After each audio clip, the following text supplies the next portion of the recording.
મિત્રો આપણે જોઈ શકીએ છીએ કે અહીંયા આપણા ઉચ્ચેશ્વર મહાદેવની આપણી જે શોભાયાત્રા અને જે કળશ યાત્રા મિત્રો ગામની અંદર ફરી રહી હતી એ કળશ યાત્રા મિત્રો હવે અહીંયા આપણા ઉચ્ચેશ્વર મહાદેવના મંદિર પાસે આવી ગઈ છે અને આપણા આ જે કળશ છે એ કળશ મિત્રો હવે અહીંયા આપણે જે પૂજા ચાલી રહી છે એ ત્યાં મિત્રો રાખવામાં આવશે।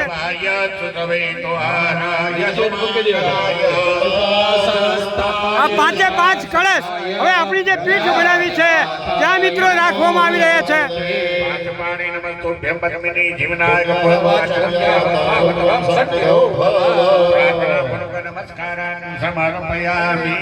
દરેક ભાઈઓ જે બેઠેલા છે એમને પોતાનો જમણો ઢીચન જે છે ઊંધો બરોબર હનુમાનજીની જેમ બેસી જાઓ અને સંજયભાઈ તમે નહીં બેસી શકો તમારે તમે બેઠા જ છો બરાબર નહીં તો ભાઈ બીજો પાટલો તમને નહીં લો।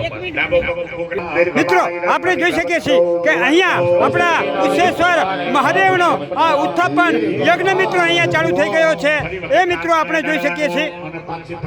લઈ લો લોટી ઓમ વિષ્ણુ શરૂઆતની જે પૂજા હોય એ પૂજા આપણા જે આચાર્ય છે એ જ રમેશ ગોરભા અહીંયા આપણા યજમાન પાસે કરાવી રહ્યા છે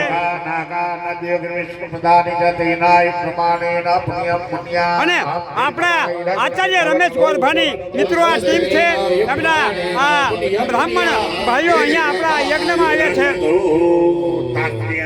મિત્રો અહીંયા આપણા જે મુખ્ય યજમાન છે એ હવે અહીંયા બિરાજમાન છે આપણા ઉમૈયાબેનનો જે ભાણો છે એ મિત્રો અહીંયા યજમાન પદે બિરાજમાન છે।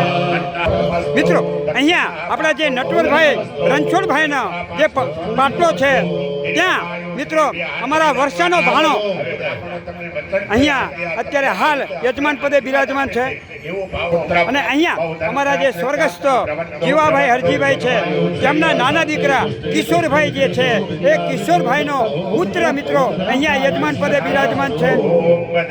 મિત્રો અહીંયા અમારા જે ભગવાનભાઈ ઠાકરજીભાઈ છે તેમનો નાનો પુત્ર અહીંયા હરેશ અત્યારે હાલ યજમાન પદે બિરાજમાન છે અને અહીંયા અમારા જે જયરામભાઈ પ્રાણભાઈ તેમનો જે પુત્ર છે એ અત્યારે રાજુભાઈ અહીંયા યજમાન પદે બિરાજમાન છે। મિત્રો અને હવે આપણે અહીંયા અમારા જિગ્નેશભાઈ આચાર્યએ જે સુંદર પીઠ બનાવી છે આપણા ઉચ્ચેશ્વર મહાદેવની એ પીઠની મિત્રો આપણે દર્શન થઈ રહ્યા છે।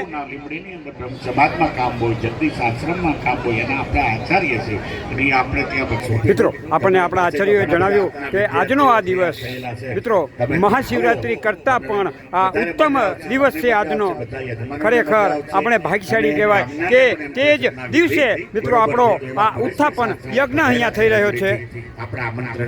મિત્રો હવે આપણા પરેશભાઈ જે છે એ આપણને સામ વેદના જે મંત્રો હોય એ મંત્રો દ્વારા આપણને આજે પૂજા ચાલી રહી છે એ મિત્રો આપણને સંભળાવી રહ્યા છે।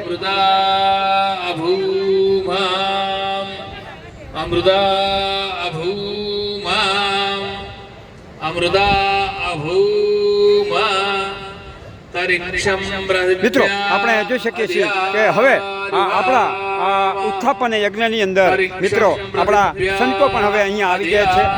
આપણા નટવરગીરી હિંમતનગર વક્તાપુર અને આપણા ચેતનનાથ બાપુ જુનાગઢથી અહીંયા પધાર્યા છે।